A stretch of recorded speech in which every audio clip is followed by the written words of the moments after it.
Sir ಇದೇ ವಿಚಾರಕ್ಕೆ ಸಂಬಂಧಪಟ್ಟದ ಒಂದು ಅಂದರೆ ಒಂದು ಕ್ಲಾರಿಫಿಕೇಶನ್ ಅಥವಾ ಒಂದು ಸ್ಪಷ್ಟನೆ, ಯಾಕಂದ್ರೆ ಈಗಿನ ಜನ್ರೇಷನ್ಗೆ ಈ ವಿಚಾರಗಳು ಗೊತ್ತಾಗಬೇಕಾಗಿದೆ ಅಂತ. ಇಷ್ಟು ಚೆನ್ನಾಗಿದ್ರು ಅಣ್ಣವರು ಅವ್ರನ್ನ ದರ್ಶನ್ ಅವ್ರನ್ನ ಒಪ್ಕೊಂಡು ಹೊಗಳಿರೋಂಥದ್ದು ಉಂಟು. ದರ್ಶನ್ ಅವರು ಕೂಡ ಪ್ರತಿ ಸರಿ ಎಲ್ಲಾದರೂ ದೊಡ್ಡ ಮನೆ ಬಗ್ಗೆ ಮಾತಾಡ್ತಾ ಇರಬೇಕಾದ್ರೆ ನಾನು ಆ ಬ್ಯಾನರ್ನಲ್ಲಿ ಊಟ ಮಾಡ್ತಾ ಇದ್ದೆ, ನಮ್ಮ ತಂದೆಯವರಿಗೆ ಅವ್ರು ಕೆಲಸ ಕೊಟ್ಟಿದ್ದಾರೆ ಅಂತ. ಆಮೇಲೆ ಎಲ್ಲೂ ಕೂಡ ಅವರು ನಾನು ಪ್ರತಿಸ್ಪರ್ಧಿ ಅಂತ ಎಲ್ಲೂ ಕೂಡ ಮೆನ್ಷನ್ ಮಾಡಿಲ್ಲ. ಆದರೆ ಎಲ್ಲೋ ಒಂದು ಕಡೆ ಅಭಿಮಾನಿಗಳ ವಲಯದಲ್ಲಿ ಒಂದು ರೀತಿ ಒಂದು ಪೈಪೋಟಿ ಥರನೇ ಸೃಷ್ಟಿ ಆಗ್ಬಿಟ್ಟಿತ್ತು ಅನ್ಸುತ್ತೆ.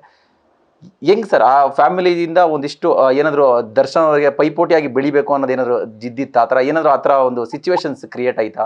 ಅರಸು ಸಿನಿಮಾದಲ್ಲಿ ಗೆಸ್ಟ್ ರೋಲ್ ಕೂಡ ಮಾಡ್ಕೊಡ್ತಾರೆ, ಅಲ್ಲೊಂದು ಫ್ಯಾಮಿಲಿ ಜೊತೆ ತುಂಬ ಚೆನ್ನಾಗಿರುತ್ತೆ. ಏನಾಯ್ತು ಅಂತ ಮಧ್ಯದಲ್ಲಿ ಅಭಿಮಾನಿಗಳೆಲ್ಲ ಆ ರೇಂಜಲ್ಲಿ ಇದ್ದಾರೆ ಸರ್. ನಾನು ಒಂದು ಮಾತಾಡ್ತೀನಿ ಕೇಳಿ ಸರ್. ದರ್ಶನ್ ಅವರು ಕೆಲವು ಸಂದರ್ಭದಲ್ಲಿ ಏನೇನೋ ಮಾತಾಡಿರ್ಬೋದು, ದೊಡ್ಡ ಮನೆ ಬಗ್ಗೆ ಅಥವಾ ಪುನೀತ್ ಬಗ್ಗೆ ಮಾತಾಡಿರ್ಬೋದು.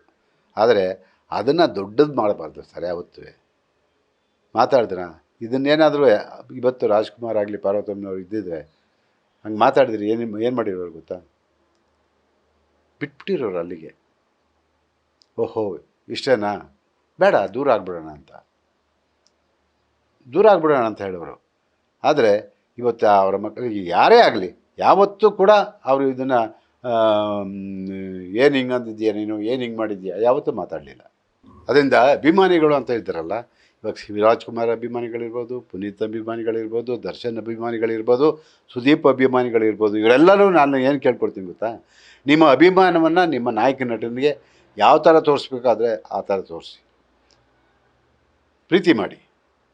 ಆದರೆ ಆ ಅಭಿಮಾನಿಗಳು ಕೆಟ್ಟ ದಾರಿಯಲ್ಲಿ ಹೋಗಿ ನಾನೇ ಅನ್ನೋದು ಅದು ಶುದ್ಧ ಅಪರಾಧ ಆಗುತ್ತೆ, ಶುದ್ಧ ಮೂರ್ಖರಾಗ್ತೀವಿ ನಾವು.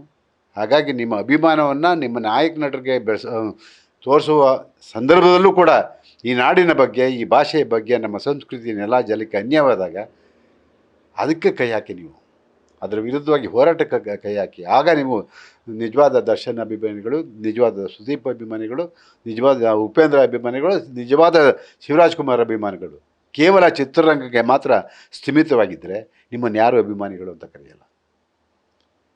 ಈ ನಾಡಿಗೆ ಅನ್ಯಾಯವಾದಾಗ ನಾವು ದರ್ಶನ್ ಅಭಿಮಾನಿಗಳು, ನಾವು ಶಿವರಾಜ್ಕುಮಾರ್ ಅಭಿಮಾನಿಗಳು ನಾವೆಲ್ಲ ಇಂಥ ಹೋರಾಟಕ್ಕೆ ಬರ್ತಾಯಿದ್ದೀವಿ. ಅದರ ವಿರುದ್ಧವಾಗಿ ಕಾವೇರಿ ವಿಷಯ ಬಂತು ಅಂದರೆ ಹೋರಾಟಕ್ಕೆ ಬನ್ನಿ. ಎಲ್ಲೋ ಒಂದು ಕಡೆ ಚಿತ್ರ ಬಿಡುಗಡೆ ಆದಂಥ ಸಂದರ್ಭದಲ್ಲಿ ಥಿಯೇಟ್ರ್ ಮುಂದ್ಗಡೆ ನಿಂತ್ಕೊಂಡು ಕೋಳಿನೋ ಮರಿನೋ ಕುರಿನೋ ಕಡ್ಕೊಂಡು ಕೂತ್ಕೋತಿರಲ್ಲ, ಅದರ ಬದಲು ಅದನ್ನು ಪ್ರೀತಿ ಮಾಡಿ ನೋಡ್ಕೊಳ್ಳಿ. ನೀವು ಇಲ್ಲ ಅಂತ ಹೇಳಲಿಲ್ಲ. ನಿಮ್ಮ ಸಂಘಟನೆ ನಾವು ಇದಕ್ಕೆ ತೊಡಸ್ಕೊಂಡಿದ್ದೀವಿ ಅಂತ ಹೇಳಿದಾಗ ನಿಮ್ಮ ನಾಯಕನಿಗೆ ಎಷ್ಟು ದೊಡ್ಡ ಹೆಸರು ಬರುತ್ತೆ. ನನ್ನ ಅಭಿಮಾನಿಗಳು ಇವತ್ತು ನನಗೋಸ್ಕರ ಈ ಭಾಷೆಗೋಸ್ಕರ ಹೋರಾಟ ಮಾಡ್ತಿದ್ದಾರೆ ಅಂತ ಅದಕ್ಕೆ ಬನ್ನಿ, ಅದಕ್ಕೆ ಬಳಸ್ಕೊಳ್ಳಿ. ಜನ ಮೆಚ್ತಾರೆ. ಇವತ್ತು ಸಾರಾ ಗೋವಿಂದವ್ರನ್ನ ಯಾಕೆ ಮೆಚ್ತಾವ್ರೆ ಅಂತ ಹೇಳಿದ್ರೆ ಅದಕ್ಕೆ. ನಾನು ನೂರಾರು ಹೋರಾಟಗಳನ್ನು ಮಾಡಿದ್ದೀನಿ. ರಾಜ್ಕುಮಾರ್ ಅನ್ನೋ ಒಂದು ಶಕ್ತಿಯನ್ನು ಇಟ್ಕೊಂಡು ಆ ಹುಚ್ಚು ಅಭಿಮಾನಿಗಳು ಅವತ್ತು ಎಷ್ಟು ಜನ ಇದ್ದರು ಅಂದರೆ ಕೋಟ್ಯಾಂತರ ಜನ. ಅವ್ರನ್ನೆಲ್ಲ ನಾನು ಬಳಸ್ಕೊಂಡಿದ್ದು ಈ ನಾಡು ನೆಲ ಜಲ ರಕ್ಷಣೆ ಸಮಾಜ ಸೇವೆಗೆ ಅವ್ರನ್ನ ಬಳಸ್ಕೊಂಡೆ.